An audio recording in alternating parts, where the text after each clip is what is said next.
if you've got your congregation's sweet spot in hand, that's where your congregation's sense of mission and brand identity and who you are and what you do and why that matters, and the kinds of opportunities and needs that are present in your community right now.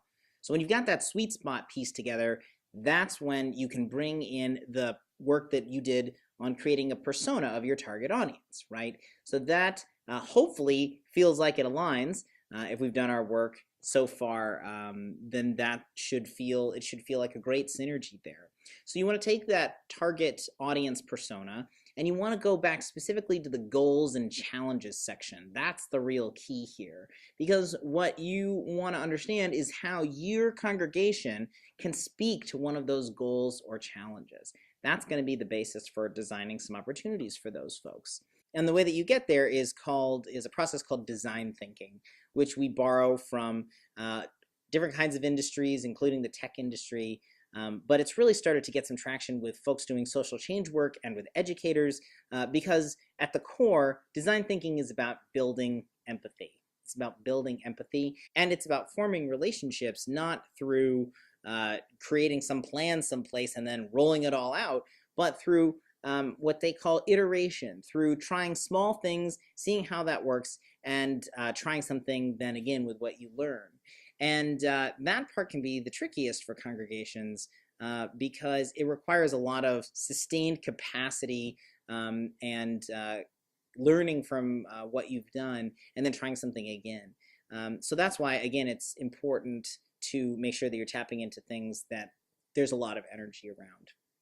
So with design thinking, you start by building empathy with the persona that you are trying to reach out to. You spend some time thinking about who they are and what their needs are, and then you want to brainstorm. The brainstorming part is really important because it's easy to get stuck in our previous assumptions about what congregations should do or what people should want. And so brainstorm off the wall. You need to imagine way more things than you're actually going to do. But brainstorming can be fun, and you really want to get some creative ideas out on the table that are going to push your own thinking about what's possible for your congregation to do.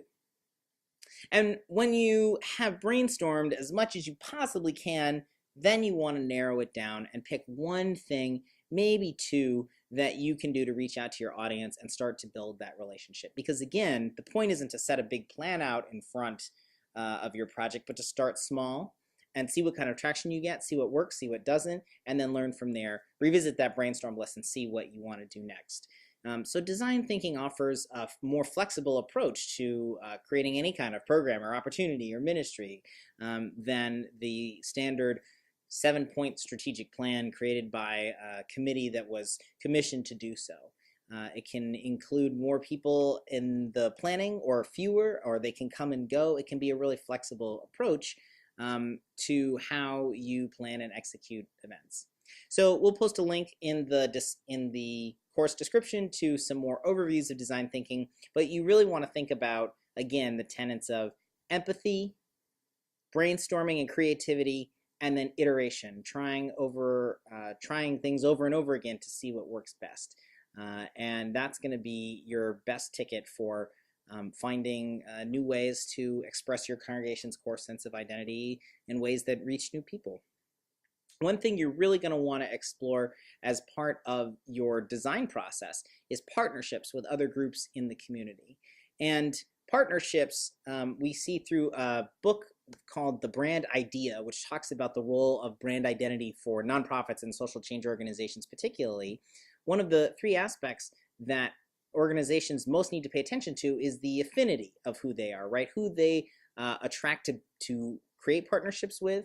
And so those partnerships say a lot about who your congregation is to visitors and outsiders. But they also, of course, give you capacity when you can tag on to someone else's event, or you can create shared events or programs.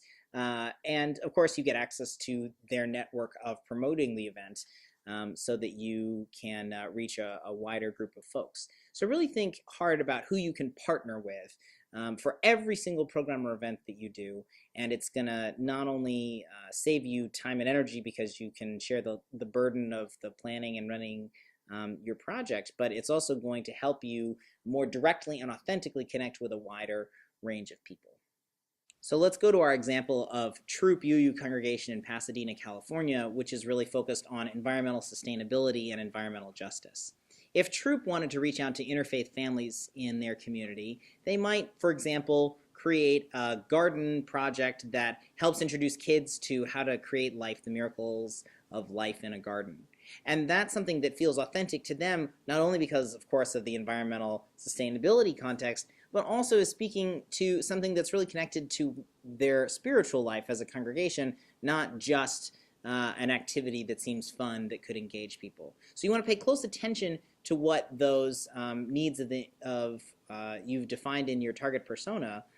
In that case, in this example with Troop, an interfaith family, someone who's a member of an interfaith family is probably looking for ways to integrate different kinds of spirituality into their lives, and is trying to make sure that they're bringing their kids up with values that match their own and that are able to incorporate the different traditions in their family. And so having an occasion to talk through some of that through a gardening event would be a really great way to engage those folks.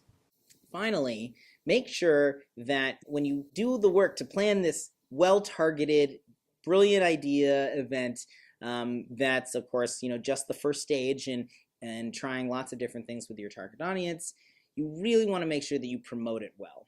And that means promoting it on social media. It means promoting it directly through asking your friends and the folks in your congregation to make sure that they're promoting it to their networks and their friends.